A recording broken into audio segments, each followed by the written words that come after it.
സ്നേഹപ്പെട്ട എല്ലാവർക്കും വേറിട്ട കാഴ്ചകളിലേക്ക് സ്വാഗതം. വ്യക്തി കേന്ദ്രിത കുടുംബത്തിന്റെ ആവാസ ഘടനയാണ് ഭവനം. ഭക്ഷ്യോൽപാദനം പോലെ ഭവന നിർമ്മിതിയും ഒരു സാമൂഹിക വിഷയമാണെങ്കിലും പ്രായോഗികമായി വീടൊരുക്കൽ എന്ന വിഷയം നിലനിൽക്കുന്ന സാമൂഹ്യ വ്യവസ്ഥയിൽ ഒരു വൈയക്തിക ബാധ്യതയായി തുടരുകയാണ്.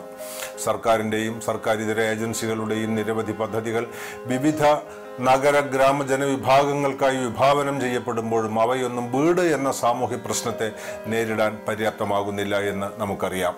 വീട് എന്ന സ്വപ്നത്തിനായി കടം വാങ്ങുകയും ഒടുവിൽ പണിതീരാത്ത വീടിനായി ജീവിതം തന്നെ അന്യാധീനപ്പെടുകയും ചെയ്യുന്ന ആവർത്തിക്കുന്ന ദുർഭഗ സന്ധികളിലാണ് മധ്യവർഗ മലയാളി ജീവിതം. എന്തിനിവിടെ മാത്രം?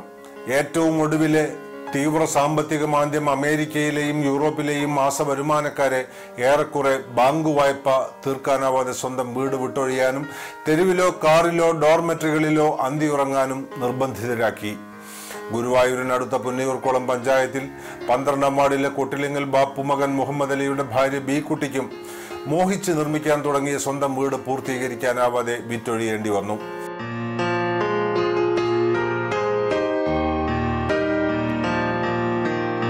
ഇവർ പക്ഷേ തന്റെ സ്വപ്ന പദ്ധതിയിൽ നിന്ന് പിന്മാറിയില്ല. പണി തീരാത്ത ആദ്യ വീട് വിറ്റ പണം കൊണ്ട് പുതിയൊരു സ്ഥലം വാങ്ങി ബി കുട്ടി പുതിയ പുര കെട്ടി. ആ വീട്ടിലും ഇവർ പാർത്തില്ല.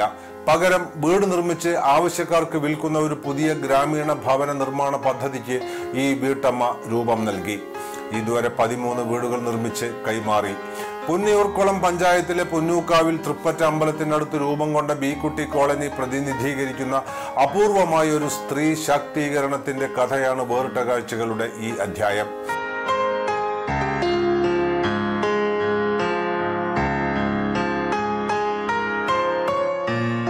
ബി കുട്ടി എന്ന ഈ വീടുകളുടെ അമ്മ പക്ഷേ ഇപ്പോഴും താൻ സ്വന്തമാക്കാൻ മോഹിച്ച വീട്ടിൽ എത്തിയിട്ടില്ല. ബി കുട്ടി കോളനിന്ന് യൂണിയന്മാരിട്ടുള്ളതാണ്. അവർക്ക് ആ പേര് ഇടണം എന്നുള്ള ഒരു ഇതിൽ അവരെന്നെ പറഞ്ഞിട്ട് അതൊന്നും ഞാൻ അറിയില്ല.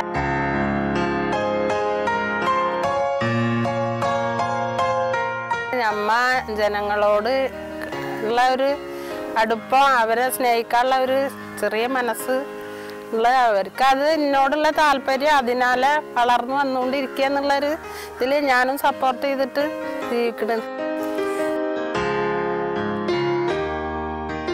കടയിലേക്ക് 8 മണി കൃത്യത്തിന് പോകണം. പിന്നെ അവിടെ അവരായിട്ടുള്ള മല്ലടിയിൽ ഒരു 11:30-12 മണിയുടെ ഉള്ളിൽ പൂട്ടും. പിന്നെ പിന്നെ ഈ വീടിൻ്റെ വർക്കും ചെറിയ നേരം പോക്കായിട്ടുള്ള ഓരോ ബിസിനസ്, കച്ചവടം, ബ്രോക്കറേജ് പോലെ അതും ചെയ്യും. 2 മണി ആകുമ്പോഴത്തേക്കും ഭക്ഷണം കഴിച്ച് ഒന്ന് ഫ്രീ ആകാൻ ചില സമയങ്ങളിൽ നേരം കിട്ടില്ല. അല്ല പഞ്ചായത്തായിട്ടും വില്ലേജായിട്ടും ഓരോ പേപ്പർ കടലാസുകളൊക്കെ ഇതാകാൻ വേണ്ടിയിട്ട് അവരെ കാര്യങ്ങൾ ശരിയാക്കാൻ നടക്കും. മറ്റുള്ളവരെ ആ കാര്യങ്ങൾ അത് എൻ്റെ ജീവിതത്താൽ ചെലവഴിക്കാൻ അവർക്ക് വേണ്ടിയിട്ട് വെച്ചിട്ട് ഇങ്ങനെ ചെയ്യും. അത് കാരണം അവർക്ക് എന്നോട് കൂടുതൽ അവരെന്താവശ്യപ്പെട്ടാലും അവരെ കൂടെ ഞാൻ പോകാൻ തയ്യാറാണ്.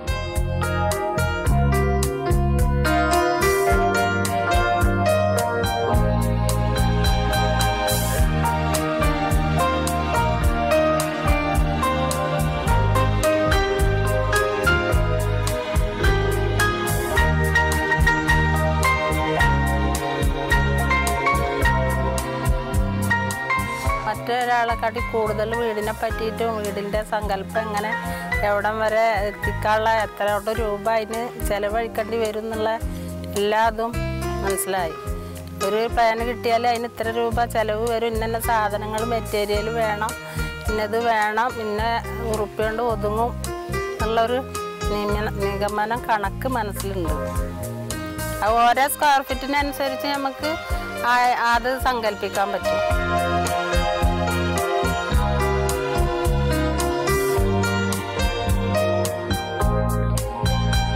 രണ്ടെണ്ണം പണിതുകൊണ്ടിരിക്കേണ്ട ഒന്ന് കുറ്റിയടിച്ചിട്ടുണ്ട്. അത് ഒന്ന് ഇത്രയും വീടുകൾ പണിത് കടായിട്ട് വിറ്റതാണ് ആദ്യത്തെ വീട്. ഇപ്പം ഈ 14-13 വീടും വിട്ടിട്ട് ഞങ്ങൾക്ക് എൻ്റെ ഭാര്യക്കും ഭർത്താവിനായിട്ട് ഒരു വീടില്ല. ഞങ്ങളുടെ വീട്ടിലാണ് താമസം. അപ്പം സ്വന്തമായിട്ടൊരു വീട് വേണോ വെച്ചിട്ടാണ് ഇപ്പം പണി തുടങ്ങുന്നത്. അതിൽ ഏതെങ്കിലും ഒന്ന് കയ്യിൽ ഉറപ്പിക്കും. സ്വയം വീട് നിർമ്മിക്കാൻ തുടങ്ങി മറ്റുള്ളവർക്കായി ഗൃഹനിർമ്മിതി നടത്തുന്ന ഒരു പ്രൊഫഷണലായി കഴിഞ്ഞിരിക്കുന്നു ബി കുട്ടി ഇപ്പോൾ. ആശാരി കണക്കുകളിൽ ലളിതമായി വിഭാവനം ചെയ്ത ഗ്രാമീണ ഭവനങ്ങളിൽ നിന്ന് പ്ലാനും സ്കെച്ചും ആധുനിക സൗകര്യ സങ്കല്പങ്ങളും നിർണ്ണയിക്കുന്ന പുത്തൻ വാസ്തു നിർമ്മിതികളിലേക്ക് അവരുടെ പ്രവർത്തന മേഖല വിപുലമായിരിക്കുന്നു. പ്രായോഗിക പരിചയം കൊണ്ട് മാത്രം സിവിൽ നിർമ്മാണ വിദ്യയുടെ സാങ്കേതികയും സംഘാടനവും മികവോടെ ബി കുട്ടി സ്വായത്തമാക്കിയിരിക്കുന്നു. സ്ഥലത്തിന്റെ ആവാസ യോഗ്യതയെക്കുറിച്ച് ഗ്രാമത്തിൽ നിലനിൽക്കുന്ന പൊയ് വിശ്വാസങ്ങളെ ധീരമായി ഇവർ തിരുത്തി കുറിക്കുകയും ചെയ്യുന്നു.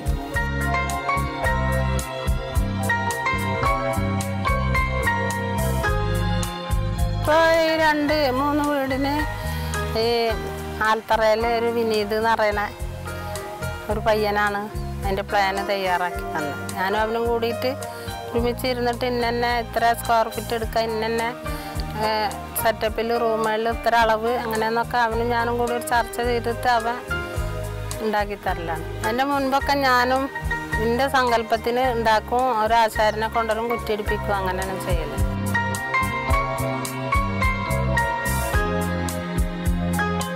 നമ്മൾ ഏറ്റവും കൂടുതൽ ഒരു വാർപ്പ് വീട് ഒറ്റ നിലയിൽ വാർത്താൽ അതിൻ്റെ ഗ്യാരണ്ടി 30 കൊല്ലം 28 കൊല്ലം അതിന് ഇതുള്ളൂ. അപ്പോൾ കുറേ തല അടന്ന് വീഴും.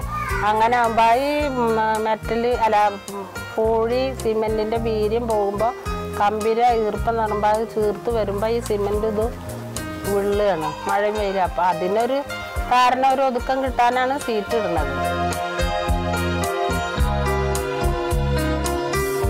അപ്പോൾ കമ്പി എടുക്കുമ്പോൾ തന്നെ 4 തരം 5 തരം കമ്പിയാണ് കമ്പനികളിൽ ഉണ്ടാകുക. നല്ല സൈസ് കമ്പി ഇപ്പോൾ എടുക്കുകയാണെന്ന് വെച്ചെങ്കിൽ അത് ഒരേ നീളം എന്തും കിട്ടും. ഇപ്പം നീളം കുറഞ്ഞ ഒരു കെട്ടില്ല, അത് വില കുറവല്ലേ, 42 റുപ്യല്ലേ, മറ്റേ 45 റുപ്യാണ്. അത് വേണ്ട, ഇത് എടുക്കുക എന്ന് പറഞ്ഞാൽ അത് അത്രയും വേസ്റ്റായിട്ട് നമ്മൾ മുറിച്ച് പോകുമ്പോൾ പോകും. ശരിക്കുള്ള നീളം അളവും കിട്ടുകയാണെങ്കിൽ ഒരു കമ്പി 8-ൻ്റെ ഒക്കെ കമ്പി എടുക്കുകയാണെങ്കിൽ 4.5 കിലോ 5 കിലോ വരെ എത്തണമെങ്കിൽ ശരിക്കും അളവ് കിട്ടും. എനിക്ക് പകരമായിട്ട് ഇപ്പോൾ കൂടുതൽ വാർപ്പിന് കൊണ്ടുവരുന്നത് മറ്റേ ഇതില്ലേ പൊടികളാണ്. അതിന് കുഴപ്പമില്ല എന്നാണ് പറയണത്, എഞ്ചിനീയർമാരൊക്കെ പറയണത്. തുടങ്ങി വെച്ചിരുന്ന കാര്യങ്ങൾ പെട്ടെന്ന് നടപ്പാക്കാൻ കഴിവുള്ള ഒരു ക്യാരക്ടറാണ്. പിന്നെ അവർക്കുള്ള പ്രത്യേകത എന്ന് വെച്ചാൽ എടുക്കാൻ പറ്റാത്ത ഏത് ഭൂമിയാണെങ്കിലും ഏത് വസ്തുവാണെങ്കിലും അവരെടുത്തോളും. ആരും അവരെ ബുദ്ധിമുട്ടിച്ചിട്ട് വെച്ചാൽ അങ്ങോട്ട് പോകാൻ പറ്റാത്തതെന്ന് പറഞ്ഞിട്ടൊന്നും കാര്യമില്ല, അവരത് നടപ്പിലാക്കിയില്ല. Atlas Jewelry വേറിട്ട കാഴ്ചകൾ. Discover Pond's Gold Radiance, a luxurious blend of real gold. Works on the 4 dimensions of radiance. Recapture the radiant glow of youthful skin. Pond's Gold Radiance. No ticket. Ticket കിട്ടിയില്ലടോ. No ticket sold out. ये प्रशांत കേൾക്കൂ. Ticket തീർന്നു പോയടോ. Guys ഫോണിൽ ticket കിട്ടിയടാ. ആർക്കാടാ? എനിക്ക് എപ്പോഴെങ്കിലും ചിന്തിച്ചിട്ടുണ്ടോ last minute rock show tickets കിട്ടിയെന്നാൽ നാം എങ്ങനെ റോക്ക് സ്റ്റാർ ആയി തീരുമെന്ന്? മുംബൈയിൽ നിന്ന് അയച്ച ആദ്യ ശമ്പളം കൊണ്ട് കൊച്ചിയിലൂടെ പപ്പ നെഞ്ചു വിരിച്ചു നടക്കുമെന്ന്?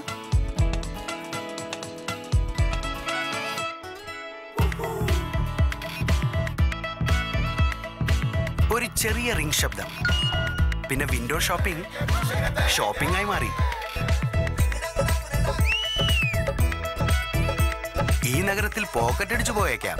താങ്ക് ഗോഡ്, അഭിമാനം നഷ്ടപ്പെടില്ലല്ലോ. പറയാറില്ലേ, തക്ക സമയത്ത് ലഭിക്കുന്ന പണം സമയത്തെ ഒന്നുകൂടി